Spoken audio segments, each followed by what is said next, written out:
of the life that I thought I was supposed to have. And when I made that decision, my whole life changed. I realized that even with my broken body, Janine the machine was still alive. Sometime after that, I was sitting outside in my wheelchair in my plaster body cast, and an aeroplane flew overhead. And I looked up and I thought to myself, okay, if I can't walk, then maybe I can fly. That moment changed my life.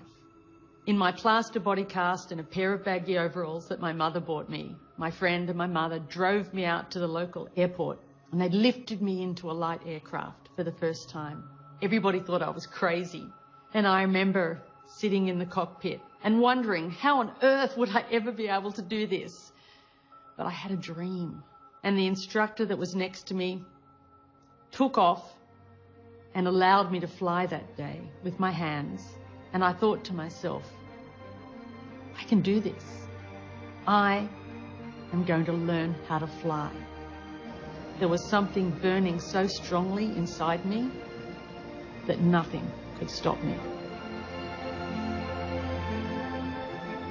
A burning desire is an inner candle, an inner flame that can never be extinguished. And no matter what may go before you, come hell or high water, you are going to bet your existence on this burning desire. And if the cynics come, and the doubters come, and the negative, toxic people come, you will use their cynicism, you will use their doubt to propel you forward. Arguably one of the most impactful and inspiring stories and profiles in my book, Think and Grow Rich, A Black Choice, centers on Mary McLeod Bethune, when she started what is now Bethune-Cookman College. You go back to the mid to the late 1920s, and here's a black woman who had never been president of anything. I mean, she had never been executive director. She had never been first in her class. But what did she have? She had a dream.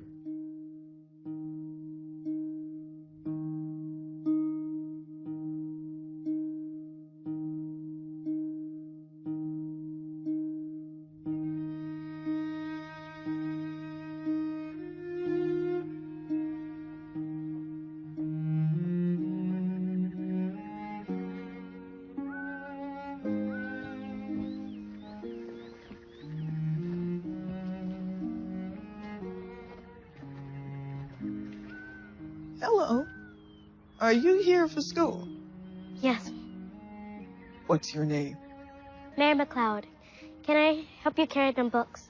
Those books. Those books. Yes. Thank you, Mary.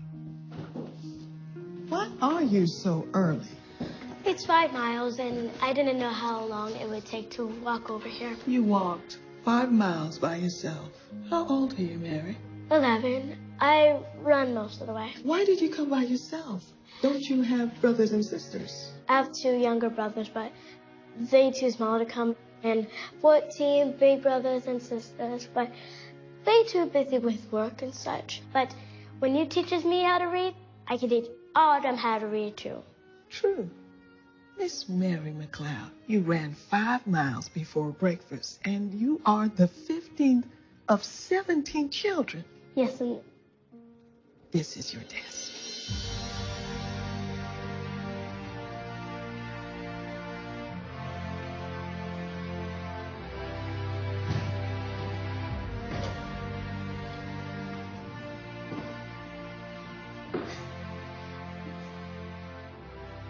And this is your first book. but I can't read it. I don't even know its name. You will read it. This is the best day ever. Better than birthdays and Christmas and all the other days. In 1904, with only 6 students and desks made of discarded milk crates, Mary Bethune started her own school for girls. In 1931, she became president of Bethune-Cookman College. Shortly after, she was invited to the White House by President Roosevelt and First Lady Eleanor. Right this way, Miss Bethune. What an honor to meet you. The honor is mine, Mrs. Roosevelt. You know, you were the president of a college when there was hardly a woman college president anywhere in the world. Well, when you start a little school and grow it up to be a college, no one can tell you no to being president. Your college is thriving now while others are failing, and I know why.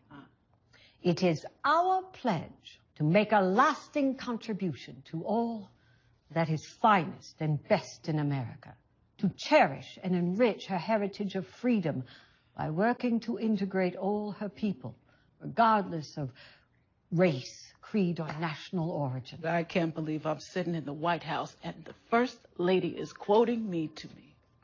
How is this fire born in you? Have you always had it? Well, when I was a little girl, I went with Mama to deliver laundry to a white lady's house, and I picked a book up and the child snatched it away. "You can't read," she said. And I decided that that was the only difference between white and black folks, was that white folks could read.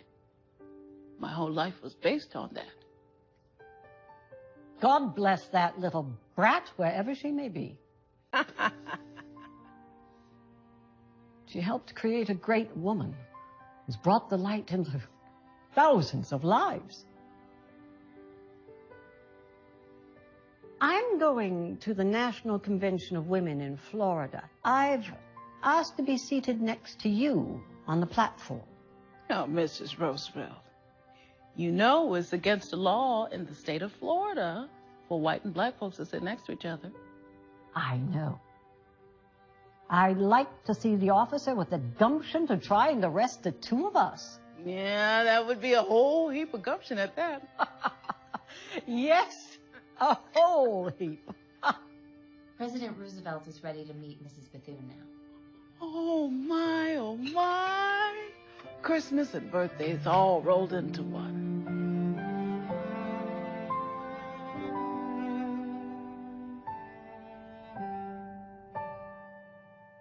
She started where she was, and she wasn't going to be deterred. Now, when you look at Bethune-Cookman College, they have close to 20,000 notable alumni across the country, and it all started because here is a woman who refused to let go of her dreams. One of the standout things that I notice about all these successful people that I've interviewed is that they are willing to master whatever industry or whatever craft they are going into. They don't dabble, they don't just do a little bit here, a little bit there. They have that one thing and they focus and they go all in. They're on a relentless pursuit to make their dreams happen. The toughest thing to understand is, what do you want to master? And the earlier you can decide that, the better off you will ever be, because that's simple. And people try to complicate things. They try to put all these barriers and struggles in front of them that shouldn't really exist.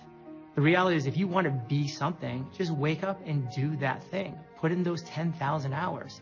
Now that I've interviewed over 1,400 entrepreneurs, I'm getting pretty close to my 10,000 hours. But if I look back at hour 10, I was really, really bad. If I look back at hour 100, I was okay. If I look back at hour 1,000, I was getting good.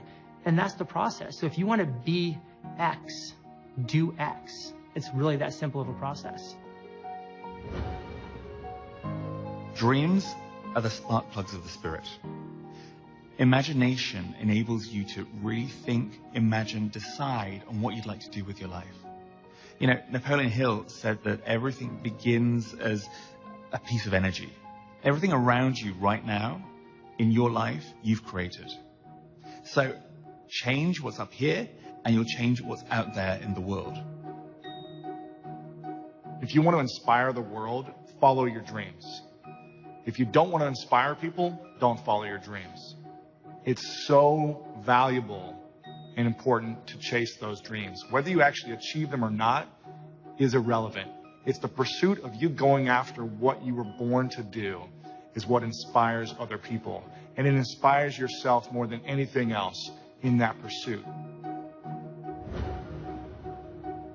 Most people look at what success can give them, and that's what they obsess over. rather than obsessing over what it would actually take to get the success. And I think that's probably the clearest line between those that actually achieve it and those that don't. Probably the biggest obstacle that any individual has to overcome is mindset. You know, the words, the pictures, and images going through our mind at any given time. There are two people that we find over the course of our life. Number one, the individual who sees exactly what he or she wants. And number two, the individual who only sees the obstacle that blocks him or her from getting what they want.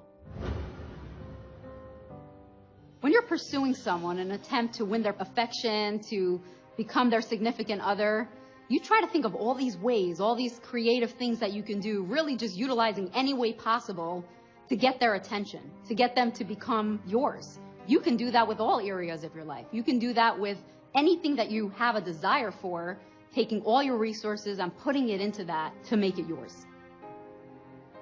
Being rich is being fulfilled in all areas of your life. It's doing what you love. It's growing. It's affection. When I focused on what I loved, helping others, and doing the things that I was great at, the rest came with money, growth, love. And love is what pushed you further. I found out that love has influenced me to do things that I never thought are possible. When you're in love, you have power beyond belief to achieve great things. And that could be love for a person, or love for a creative endeavor, or even having passion for a business that you yourself create. Napoleon Hill talks about how we should always be open for opportunities, looking for things that can help us to enhance and further our goals. And one of the things that you could do to help boost that is to start saying yes more. It's one of my favorite topics, saying yes more. The Australians call it a bias for yes. The Spanish call it sí a todo. Buddhists call it living in the current of life. I call it saying yes more. Saying yes to invitations, saying yes to parties, saying yes to emotions, saying yes to potential business opportunities. Say yes more in your life, and you will naturally open yourself up to more of the opportunities that start coming. See, I think every human being can live up to their fullest potential. They don't live because of fears. They don't believe that they can do this.